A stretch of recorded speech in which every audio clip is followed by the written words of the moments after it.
New York, 1892. The carriages lined up like an army of obsidian horses beneath the glowing gas lamps of Fifth Avenue. Inside the Marbleton Mansion, 1,000 crystal lights scattered diamonds across silk gowns and polished boots.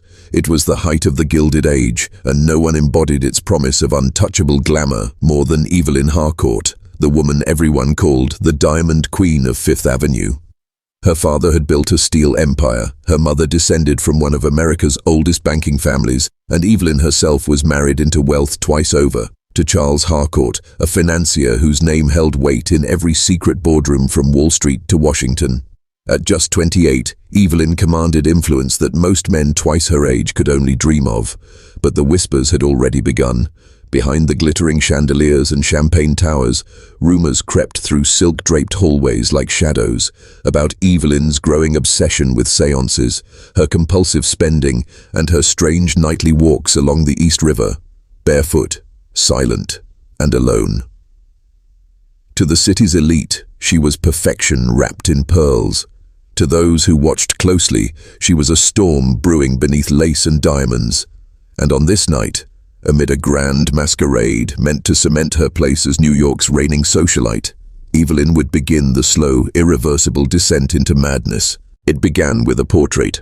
In February of 1893, Evelyn commissioned the most celebrated artist of the era, Julian Mercier, to paint her likeness.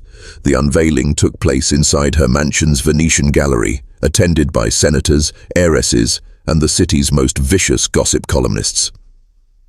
When the red velvet curtain dropped, a collective gasp rippled through the room. The painting showed Evelyn draped in black silk, her pale hands clutching a single crimson rose.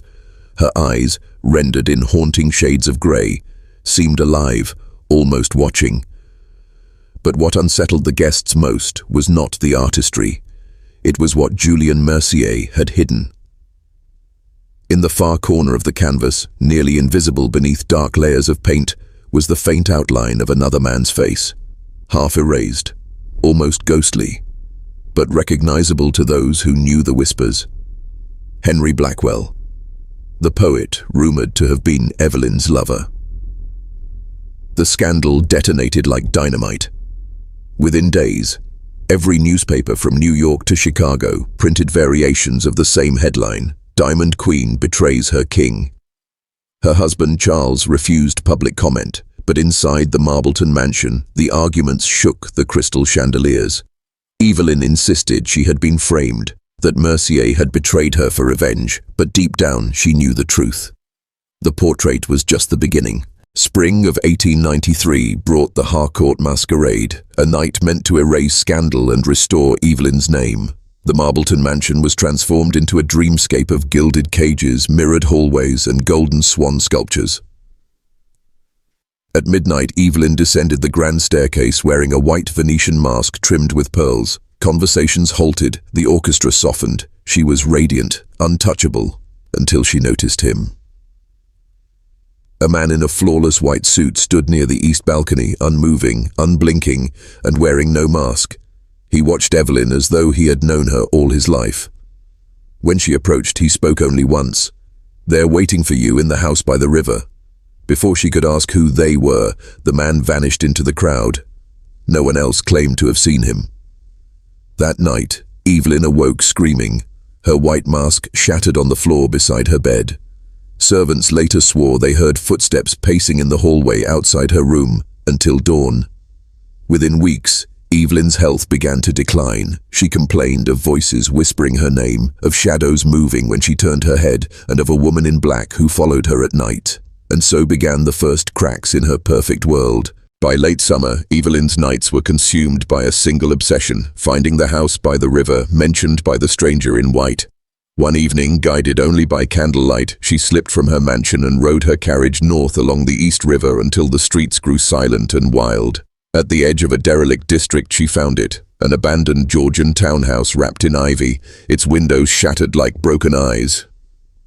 Inside, she discovered rooms lined with dust-covered portraits, women who looked eerily like her.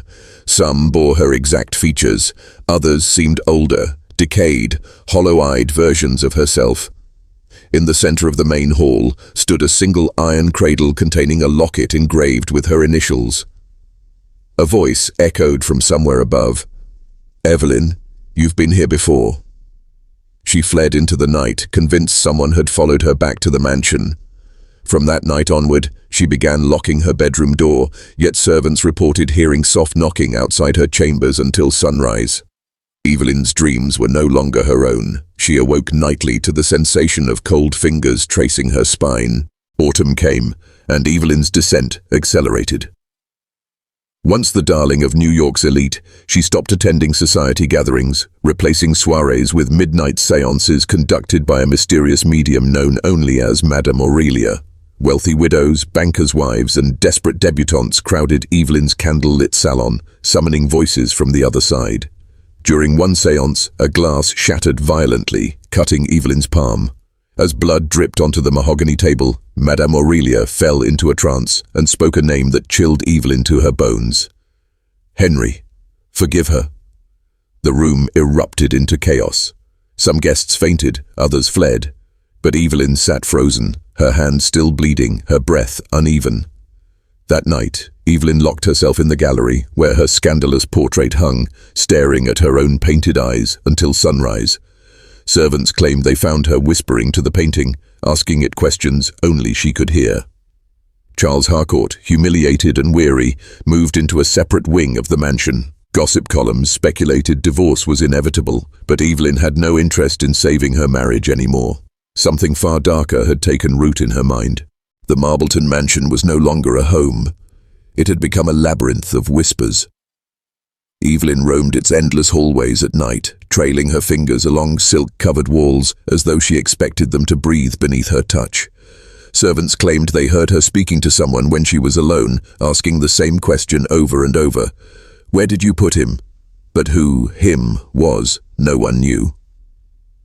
It was during one such night that Evelyn heard it for the first time.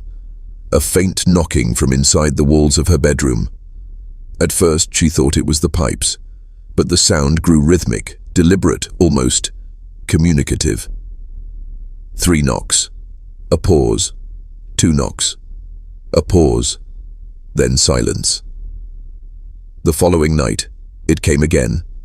And this time, after the knocking stopped, a woman's voice whispered through the plaster, "Leave the portrait, Evelyn, or he will never rest." Evelyn screamed for her maid, but when the servants rushed in, they found nothing. No voice, no knocking, only their mistress trembling in the corner, clutching her silk robe as though it were armor. By the 3rd week, Evelyn stopped sleeping entirely. Her reflection in the mirror grew hollow, her once rosy cheeks drained to marble. At breakfast, she scribbled symbols onto her napkin, shapes she claimed were messages from the dead. Charles Harcourt tried to intervene, insisting she see a doctor, but Evelyn refused. "You don't understand," she hissed one night, her voice sharp as glass. "They're already inside the house." What she didn't tell him was that every time she passed the gallery, the painted eyes in her scandalous portrait seemed to move, following her with cold, unblinking precision. The mansion was beginning to turn against her. Or perhaps Evelyn was turning against herself. On a rain-soaked evening in November 1893, Evelyn received an unsigned letter. The handwriting was elegant but jagged, as though carved by a trembling hand. "Another portrait has been made. You must see it before they destroy you." Against her better judgment, she followed the letter's instructions and arrived at Mercier's abandoned studio on 12th Street. Dust clung to the cracked windows and cobwebs trembled in the cold air. Inside, she found it.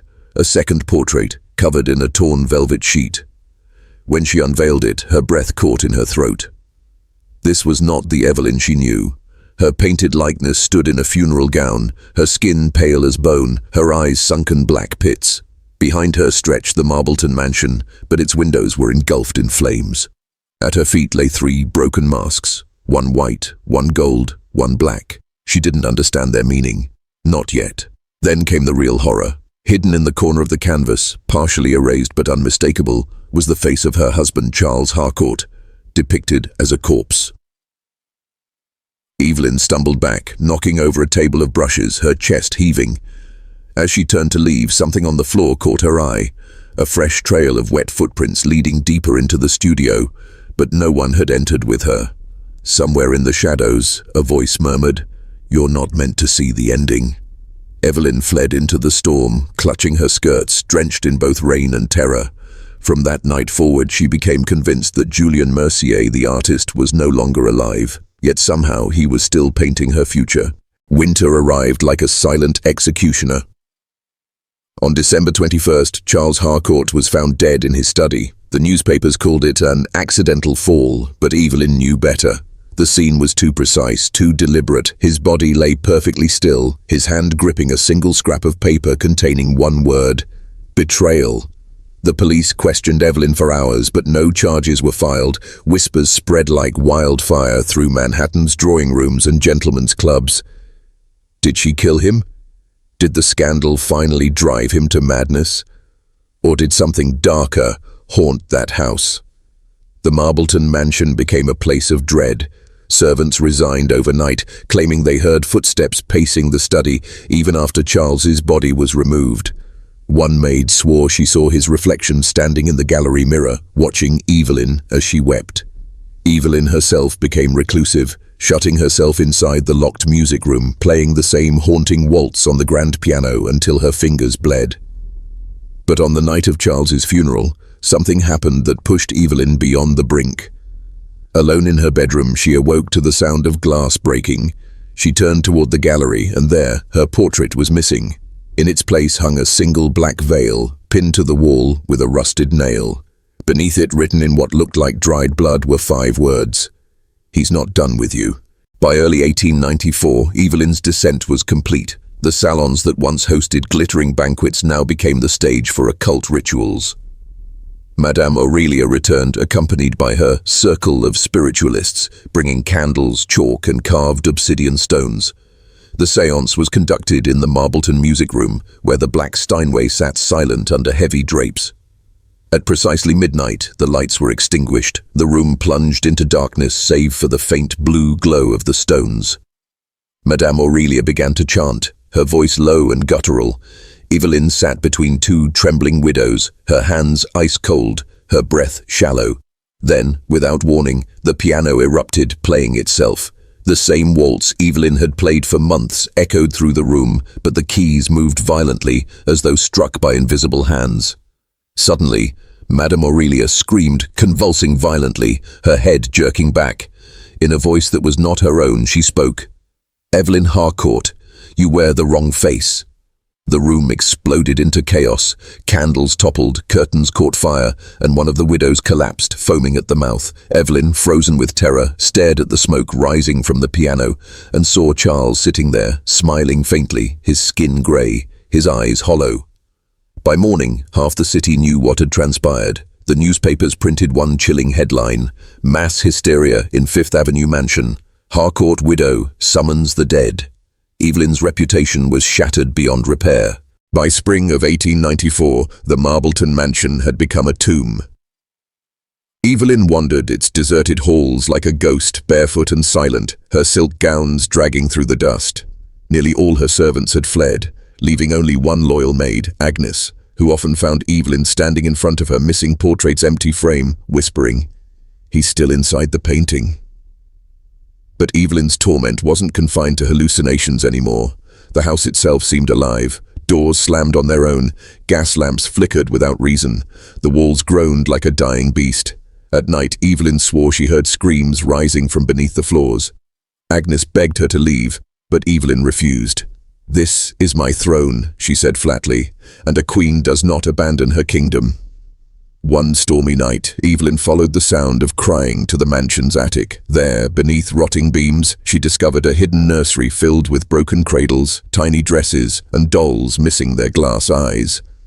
On the wall above the cradles, written in faded red ink, was a single chilling phrase: 3 masks, 3 deaths, 1 queen. Before Evelyn could make sense of the message, a cold wind extinguished her candle. In the darkness, something moved. Fast, deliberate, inches from her face. She ran, tumbling down the attic stairs, her screams swallowed by the storm. From that night onward, Evelyn ceased to speak. She had become a prisoner of the house. By the summer of 1894, Evelyn Harcourt no longer recognized the woman in her mirror. Her once perfect curls had grown wild, her lips cracked, her porcelain skin turned ghostly pale. The city that once adored her now whispered her name only in scandal, and the Marbleton Mansion had become infamous. Neighbors crossed the street to avoid its gates, and street children dared one another to stand outside its iron fences after midnight. But Evelyn cared little for society's judgment. Something else had consumed her entirely: the 3 masks. She discovered the second clue by accident, buried inside one of Charles's locked study drawers, a crumbling leather journal belonging to Julien Mercier, the artist who had painted her portraits. The final entry, dated May 3rd, 1893, read, 3 masks, 3 deaths, the white reveals, the gold deceives, the black consumes. She is wearing the wrong one. Evelyn traced the words over and over until her fingers turned black with ink. It was then she remembered the vision from Mercier's second portrait, 3 broken masks at her painted feet. But what did they mean? That night she wandered the gallery halls, clutching a single candle, searching for answers. That's when she saw it. A small slit in the wainscoting beneath her missing portrait's frame. Kneeling, she pried the wood panel loose with trembling fingers. Inside was a white Venetian mask, its pearl trim cracked, its silk ribbons frayed. When she touched it, a sudden cold shot through her veins. She gasped and dropped it, the mask clattering across the marble floor. In that instant she saw, no, felt, a memory that wasn't hers. A masked woman in a blood-stained gown falling backward into a river beneath a screaming sky. A man's hand reaching for her. And then darkness. Evelyn staggered back, her candle sputtering, when a faint sound filled the gallery. Laughter, high-pitched, childlike, coming from nowhere and everywhere at once. She ran, but the voice followed her down the hall. You chose the wrong face, Evelyn. From that night forward, she carried the white mask wherever she went. August 1894 brought relentless storms. The Marbleton Mansion, once a palace of gold, now felt like a shipwreck stranded in an endless sea of thunder and lightning. On one particularly violent night, Evelyn awoke to the acrid smell of smoke. She bolted upright, heart hammering, and saw a flicker of orange seeping through the cracks in her bedroom door. When she opened it, the hallway glowed faintly red, flames crawling up the wallpaper, devouring the silk, racing toward the gallery. She ran barefoot, screaming for Agnes, the last loyal servant, but the mansion seemed alive. Doors slammed shut around her, trapping her in an endless loop of corridors. When she finally reached the gallery, the sight made her fall to her knees. The second portrait, the funeral image Mercier had painted, was burning. And yet, the missing first portrait, the scandalous painting with Henry Blackwell's ghostly face hidden beneath the brushstrokes, remained untouched, its frame cold, as if mocking the fire around it. She tried to douse the flames with her bare hands, tearing silk curtains and beating the burning canvas, but the smoke filled her lungs, blinding her. Just before she collapsed, Evelyn saw something impossible. Through the choking haze, Charles Harcourt stood in the corner, his skin grey, his eyes burning like embers. He raised a single black-gloved hand and pointed toward her, whispering, "The house remembers." When Evelyn awoke hours later, the fire was gone. Not a single scorch mark remained. Agnes swore there had been no smoke, no flames, no fire at all. But Evelyn knew what she had seen. That night, she scoured Mercier's journal for answers, and finally, she found one line written in faint pencil beneath a sketch of the Marbleton Mansion. This house was built on stolen graves. Determined to uncover the truth, Evelyn left the mansion for the first time in months, disguised beneath a black mourning veil. Her carriage took her to Greenwood Historical Archives, where she demanded every record on the Marbleton estate. Hours turned into days as she pored over brittle documents, maps, and faded deeds until finally, in a restricted ledger bound in rotting leather, she found it. The Marbleton Mansion stood atop the ruins of the Everdell Asylum, a state-run institution burned to the ground in 1869 after an unexplained riot killed 73 patients. According to the records, the land was purged and reclaimed by Evelyn's grandfather, Silas Marbleton, who ordered the remains buried beneath the foundation to avoid scandal. Her blood turned to ice.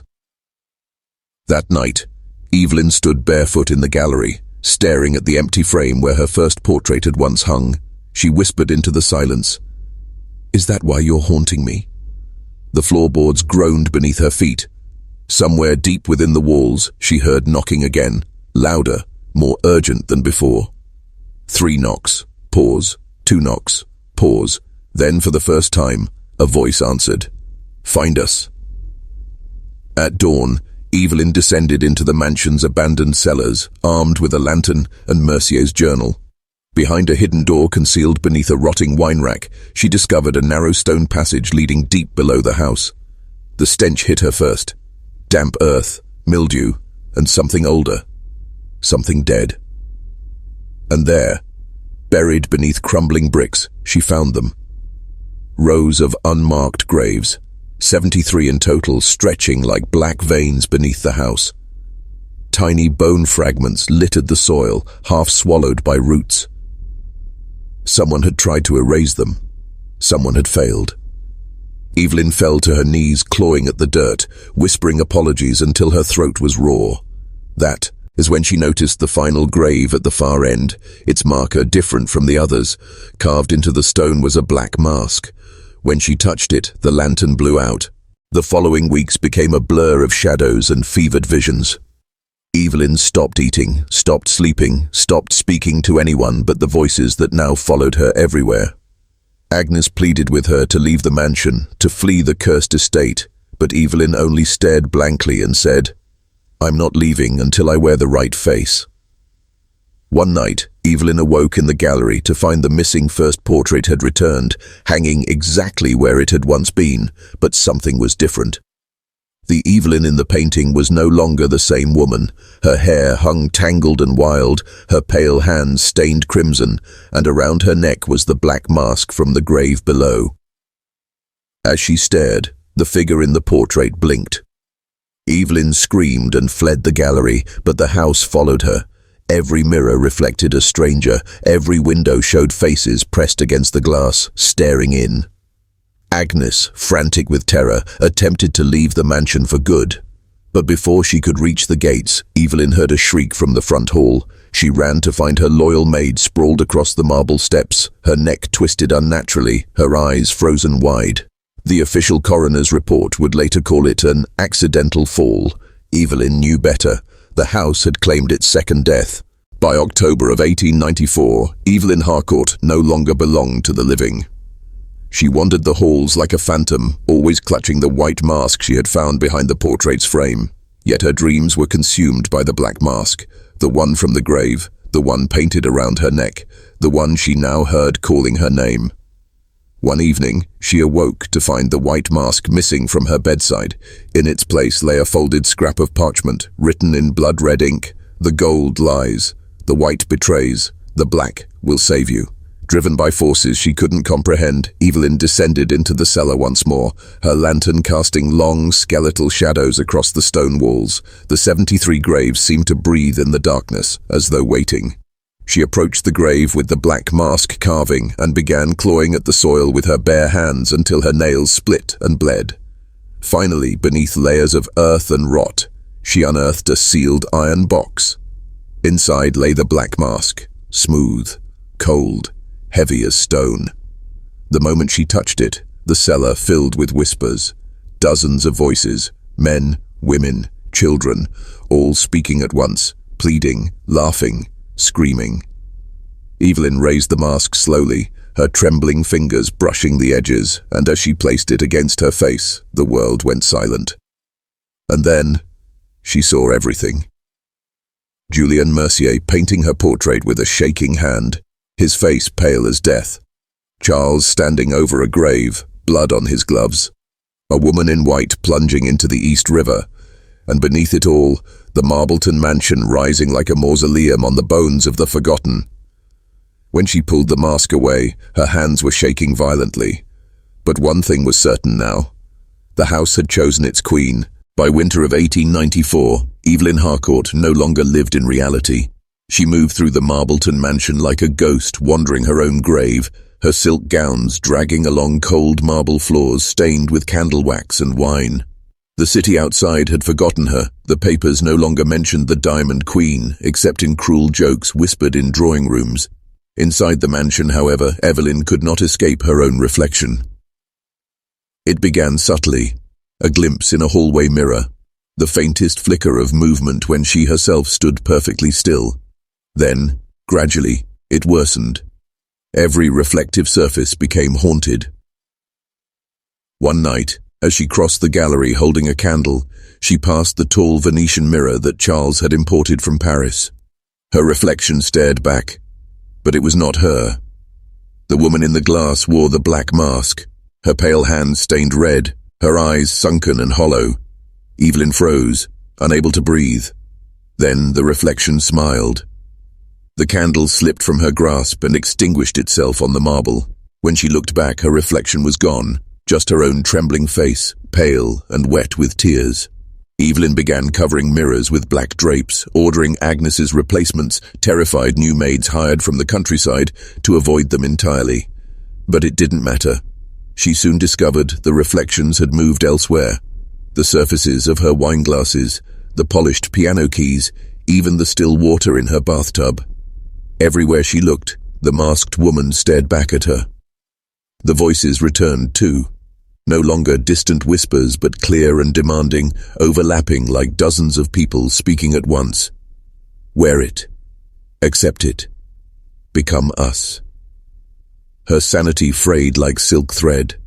By December, Evelyn hadn't slept in 6 nights. Her pupils were dilated, her cheekbones sharp, her nails ragged from clawing at her own skin. Then came the day, dreams, so vivid she awoke unsure which world was real. In one, she walked through the Marbleton gallery as the portraits bled from their painted mouths. In another, she stood on the mansion's rooftop, the city burning beneath her, her white mask cracked in two and falling into the streets below. But the worst dream came on Christmas Eve. She stood in front of the missing first portrait, her scandalous likeness with Henry Blackwell's hidden face beneath the brushstrokes. In the dream, the painting moved, peeling itself open like wet flesh, and something climbed out. A figure, tall, skeletal, wearing the black mask. It whispered one sentence before lunging at her. The Queen must die for the house to live.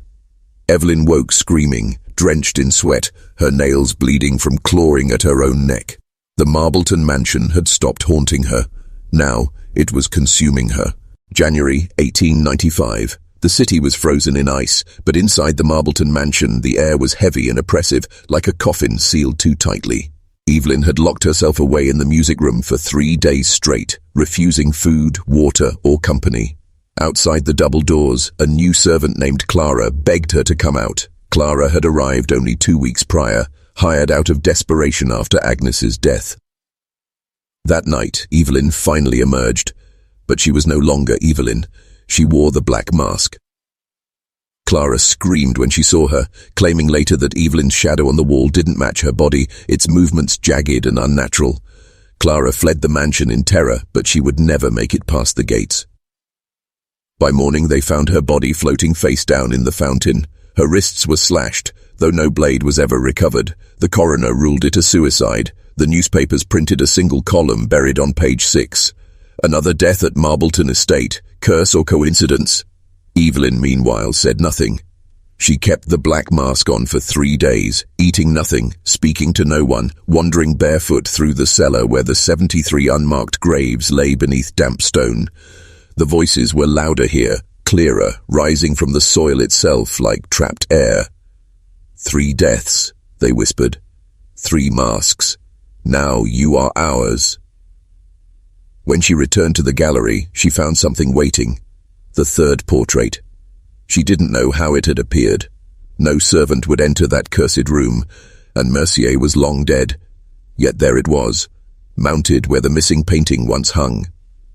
In it, Evelyn stood wearing the black mask, her arms outstretched like a crucifix. Behind her, the Marbleton Mansion burned, its windows screaming fire into the night sky. Beneath her feet, painted faintly but undeniably, were 3 corpses, Charles, Agnes, and Clara. Evelyn stared at it for hours without blinking. By dawn she whispered, "It's finished." But the voices replied, "No, Evelyn, it hasn't even begun." By February, Evelyn was unrecognizable.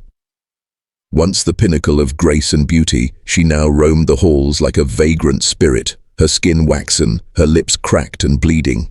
The black mask rarely left her face, and when it did, deep bruises shaped like fingertips lined her cheeks, as if something unseen held it there. She no longer referred to the mansion as home. She called it the kingdom. The servants who remained whispered of her wandering the corridors at night, whispering to the walls, reciting the names of the 73 dead patients from the asylum beneath their feet. Every candlelit dinner became a séance. Evelyn set out 73 empty plates on the grand dining table, insisting she was feeding her children. At first, the remaining staff humored her, until one night when a new butler named Harrington found her sitting at the head of the table, every plate smeared with fresh blood. "They eat only what I give them," she whispered, her eyes glassy. By March, no servants remained. The gates were locked, the curtains sealed, and the Marbleton Mansion became silent as a tomb. But the city outside wasn't silent. The neighbors complained of screams carrying into the night. Sometimes Evelyn's voice, sometimes many voices layered over one another like an unholy chorus. The police visited twice but found nothing unusual, except the mirrors. Every single mirror in the house had been smashed, their shattered fragments meticulously collected into a single wooden chest in the gallery, as if Evelyn believed they contained something dangerous. Inside her journals, now hundreds of pages long, she scrawled the same sentence over and over. "The house is hungry. The house is alive. I must become the house." In late March, a strange visitor arrived at the Marbleton gates, an elderly woman named Marguerite Mercier, sister of Julien Mercier, the long-dead artist. Evelyn allowed her in. Marguerite was frail, her white gloves stained with ink, and she brought with her a leather-bound portfolio. Inside were sketches, dozens of them, all of Evelyn's face. "Julien painted you before he met you," Marguerite whispered. Evelyn flipped through the pages, horrified to find portraits of herself drawn in 1885, 8 years before they ever met. In every sketch, Evelyn wore a different mask. Marguerite explained that Julien had been obsessed with the Marbleton Mansion, convinced it was built wrong, that the land itself was cursed by the asylum dead. He claimed the house chose its occupants and reshaped them until they matched its design. Julien believed there was never just one Evelyn, Marguerite said, her voice trembling.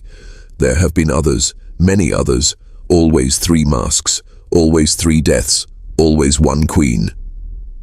Before Evelyn could demand more, Marguerite froze, her gaze fixed on something behind Evelyn's shoulder. "Julien was right," she whispered, horrified. "You're not wearing your face anymore." By dawn, Marguerite had vanished, leaving the portfolio behind. Evelyn burned every sketch except one, the final drawing Julien ever made, showing her standing in the Marbleton gallery, wearing the black mask, surrounded by dozens of identical Evelyns staring back at her. April 1895. Evelyn no longer fought the house. She surrendered to it. That night, during a violent thunderstorm, she unlocked the cellar and lit 73 candles, one for each grave beneath the Marbleton Mansion. The flames trembled, the air thick with damp earth and rot. She placed the black mask over her face and lay down on the cold stone floor. One by one, the candles extinguished themselves, as if a breath passed through the cellar. Then came the voices. 73 voices, overlapping in agony and ecstasy, crying out from the soil itself. "Join us, wear us, become us." Evelyn opened her mouth to scream, but only one sound escaped. Laughter. The floor beneath her shuddered violently, and the mansion above groaned like a dying beast. Dust rained from the ceiling, cracks splintered the walls, the gallery doors slammed shut. Then, slowly, the missing first portrait began to reappear, brushstroke by brushstroke, as if painted by invisible hands. This time, it didn't depict Evelyn at all. It showed the Marbleton Mansion itself, alive, its windows glowing like eyes, its walls dripping with blood. Beneath it, the 73 graves opened, skeletal hands reaching up to embrace the house like worshippers at an altar. And in the center of the canvas, where Evelyn's likeness once stood, was the black mask. When she reached out to touch it, Every candle reignited at once, blinding white light filling the cellar. And in that light, Evelyn saw them all, the 73 dead, Julian Mercier, Charles, Agnes, Clara, standing silently in a perfect circle around her. Then, in one voice, they spoke. "You are the last mask." Evelyn collapsed. The black mask fused to her face. The Marbleton Mansion had its queen at last. April 1895, 3 days after the night of 73 voices, Evelyn awoke on the cellar floor, the black mask fused to her skin. The candles were gone, the graves were silent. The mansion, however, felt different. It was alive. The Marbleton Mansion now breathed. Evelyn could hear it. Faint rhythmic sighs traveling through the walls, the groaning of wooden beams like lungs expanding and contracting. The air itself seemed heavier, saturated with whispers. She wandered barefoot through the corridors, following a faint humming sound. It came from behind a locked door at the end of the east wing, a door she had never noticed before. She fetched Charles's old brass keyring and tried them all. None worked, but when she pressed her palm against the door, it opened on its own, sighing as if it had been waiting centuries. Inside was the 13th room. A perfect circle carved from black stone, its walls covered in cryptic etchings, spiral symbols, half-formed faces, bleeding suns. At the center stood a marble pedestal holding a cracked porcelain mask, pure white, untouched by dust. When Evelyn approached, the whispers grew louder, overlapping into one deafening roar. The first face, the first queen, become what was promised. She reached out, and the mask snapped in half before she touched it, releasing a violent gust of freezing air that extinguished her candle. Suddenly the walls began moving, not collapsing, but breathing. Each inhalation revealed shapes rising beneath the stone, like bodies trapped just beneath the surface, their hands pressing outward as though begging to be released. Evelyn screamed and ran, but the door slammed shut. Then came the vision. The room dissolved around her, and she stood inside an ancient chamber, not Marbleton, but something older, deeper beneath it. A congregation of masked figures surrounded a woman lying on an altar, her wrists bound, her mouth sewn shut. Julian Mercier stood among them. So did Charles. So did dozens of unfamiliar faces. They wore the 3 masks, white for the living, red for the damned, black for the consumed. As the woman on the altar writhed, Julian whispered, 3 masks, 73 souls. The house remembers, the house decides. Evelyn collapsed, waking hours later outside the 13th room with blood on her palms and no memory of how she escaped. But when she looked back, the door was gone. The east wing's hallway was now a solid wall of stone. After her encounter with the 13th room, Evelyn became obsessed with the graves beneath the mansion. There were 73 in total, all unmarked, but she noticed something strange. One grave was deeper than the rest, its earth fresher, its wood less rotted. The 73rd. One stormy night she unearthed it with her bare hands, clawing through damp soil until her nails bled. Beneath the rotten wood coffin lay a smaller chest, sealed with iron clasps. Inside was another mask, older than the others, carved from obsidian, its surface etched with faint spirals matching the symbols in the 13th room. And beneath the mask was a single scrap of parchment, written in French, "Pour la dernière reine, quand le temps sera venu," for the last queen, when the time comes. Evelyn felt the weight of inevitability pressing down on her. She wasn't just part of the Marbleton curse, she was its conclusion. That night, she dreamed of the 73 dead rising from their graves, crawling toward her bed, their eyeless sockets glowing faintly white. They knelt before her, chanting in unison, "Wear it, wear it, wear it." When she awoke, the obsidian mask was already on her face. She tore at it violently, screaming, but the straps had melted into her skin, fusing like tar. Her vision blurred, her ears rang, and then clarity. For the first time, she heard the house's true voice. The 73 were not patients, it whispered. They were offerings. Evelyn stumbled back into the cellar, candle in hand, and saw what she had missed all along. The graves formed a perfect spiral, each coffin positioned deliberately, converging beneath the mansion's foundations, directly beneath the 13th room. At the spiral's center was a stone seal covered in rusted chains. She knew then what it concealed. Not a body, not a coffin. Something alive. May 1895. Evelyn Harcourt died on a Thursday. At least that's what the Marbleton estate records would later claim, but the truth was far stranger. That night, the spiral beneath the mansion opened. Driven by visions she no longer resisted, Evelyn returned to the cellar, lit 73 candles, and smashed open the stone seal with a rusted pickaxe. The air exploded outward like 1,000 trapped screams. Beneath the seal was a chamber older than the mansion itself, carved into the earth long before Marbleton's foundations were laid. Its walls pulsed faintly as though alive, and at its center lay a blackened throne carved from fossilized bone. Upon the throne rested the third and final mask, an exact twin of the one now fused to Evelyn's face. When she touched it, the ground trembled violently. Cracks split the walls, swallowing the graves, and the 73 candles extinguished simultaneously. From the throne, a figure slowly rose. She looked exactly like Evelyn, but older, her skin grey, her hair white, her eyes glowing faintly blue. "At last," the figure whispered, "you've come back to me." Evelyn tried to speak, but no sound came. The figure extended its hand. Behind it, dozens of other Evelyns stepped out of the walls. Different eras, different gowns, different deaths, all wearing variations of the three masks. One by one they merged into Evelyn, flooding her mind with centuries of memory, agony, and rebirth. She wasn't the first Evelyn Harcourt. She wasn't even Evelyn Harcourt at all. She was simply the latest vessel.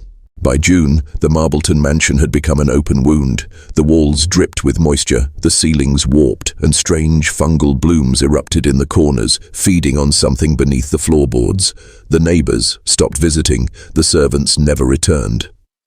Inside, Evelyn sat in the gallery before the three portraits, her black mask fused permanently to her face, her hands skeletal, her voice unrecognizable. Every night, the mansion shifted. Entire hallways changed direction, staircases vanished, and new doors appeared where none existed before. The Marbleton Mansion was rebuilding itself, reshaping its architecture according to some design Evelyn didn't yet understand. Then came the disappearances. Between July and August, 7 locals went missing, all last seen near the estate. By September, police had sealed the gates and boarded the windows, declaring the mansion structurally unsound. But the Marbleton Mansion would not be contained. On the night of September the 17th, 1895, witnesses across the city reported strange lights emanating from the upper floors, followed by a deep rumbling sound that lasted nearly 6 minutes. By morning, the mansion was gone. Not destroyed, not burned. Gone. Where it once stood was only a hollow crater spiraling downward into darkness. 130 years had passed since the Marbleton Mansion sank into the earth, leaving behind only myths, whispers, and a yawning crater where the estate once stood. For decades, the city had built around the void, paving streets and erecting towers, yet nobody dared build upon the crater itself. Even now, locals called it the Hollow, a forbidden wound in the middle of the city's glass and steel. But time erases caution, and curiosity always returns. It began innocently enough, an urban archaeological project commissioned by the Marbleton Historical Society.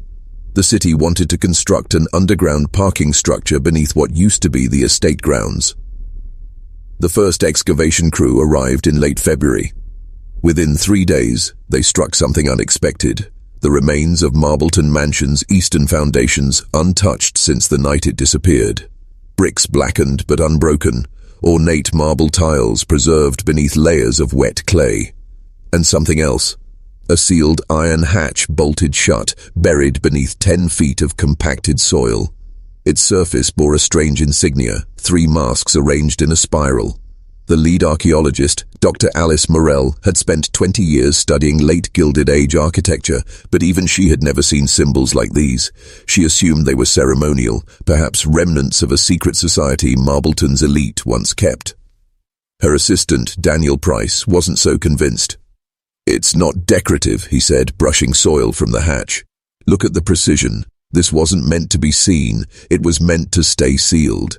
They filed a request to the city's planning board for clearance before opening it, but before approval arrived, something strange happened. That night, security cameras caught movement at the dig site. At exactly 3:13 a.m., every motion sensor tripped simultaneously. The footage showed a bee, our footwoman, her dress tattered and wet with mud, walking calmly toward the hatch. Her long black hair concealed her face, but when she reached the camera's frame, the feed distorted violently, collapsing into static. The next morning, they found her footprints in the clay. No one on the team admitted to leaving camp. On March 4th, clearance arrived. 4 workers lifted the iron hatch, revealing a narrow stone staircase spiraling into darkness. The air smelled damp, metallic, like rainwater mixed with rusted iron. At the bottom, they discovered a sealed chamber, its walls carved with spirals, suns, and 3 faces. The white mask, eyes closed, lips curved faintly upward. The red mask, mouth stretched into an endless scream. The black mask, expressionless, eyeless, endless. At the center of the chamber rested a small glass case. Inside lay a black porcelain mask, pristine despite decades underground. It was warm to the touch. Within 24 hours of its discovery, 3 members of the excavation team disappeared. Daniel Price was the first to vanish. His tent was found zipped shut, sleeping bag perfectly folded, his boots still neatly placed by the cot. Then it was Maria Klein, the team's photographer. Her camera equipment remained untouched, but the last file on her memory card showed something strange. A long exposure shot of the chamber where faint silhouettes appeared in the background.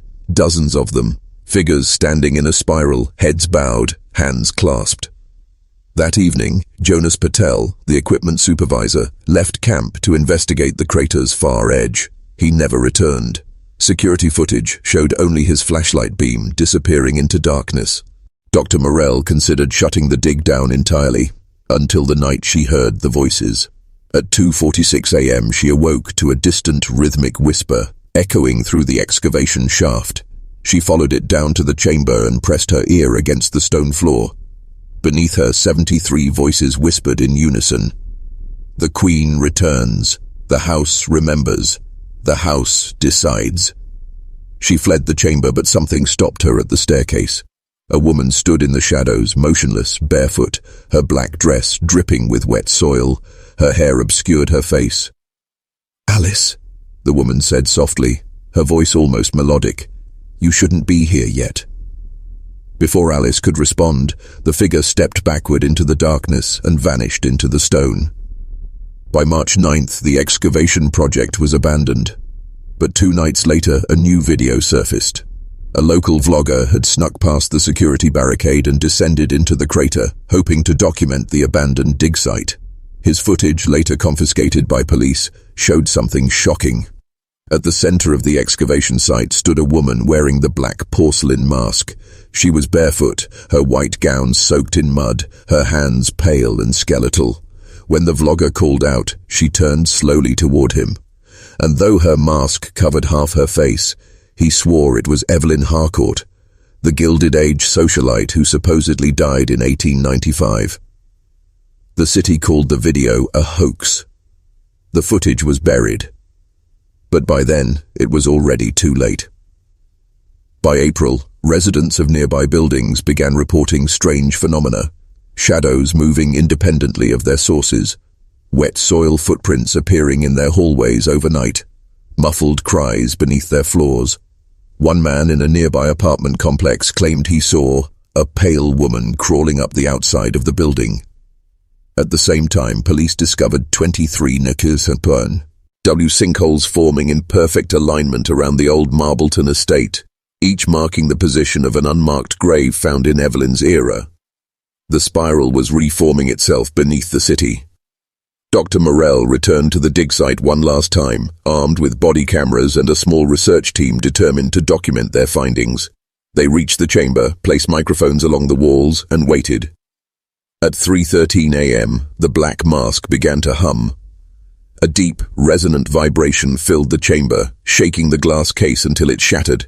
The mask fell to the stone floor and cracked slightly, releasing a single drop of black liquid that seeped into the spiral carvings. The walls pulsed once, and then they heard footsteps, dozens of them. From the surrounding tunnels, figures emerged, masked, barefoot, silent. Dr. Morell turned her camera toward the center of the spiral. Standing there was Evelyn Harcourt, untouched by time, her black mask fused to her face. She raised one skeletal hand and whispered, "The last queen is awake." The broadcast cut to static. The city has since sealed the hollow, surrounding it with steel barricades and constant surveillance. Officials claim the site is unsafe, citing unstable geological formations. But residents nearby still report low humming sounds at night. And sometimes, when the wind is still, they swear they can hear a woman's voice, faint but clear. The house remembers. The house decides. The last known footage, leaked from an unverified source, shows a slow aerial drone shot descending into the crater. At the center, the spiral has fully formed again, glowing faintly in the dark. A single woman stands barefoot in the middle, wearing the cracked black mask. She looks directly into the camera. It's Evelyn Harcourt. She hasn't aged a day, and behind her, 73 shadows are waiting.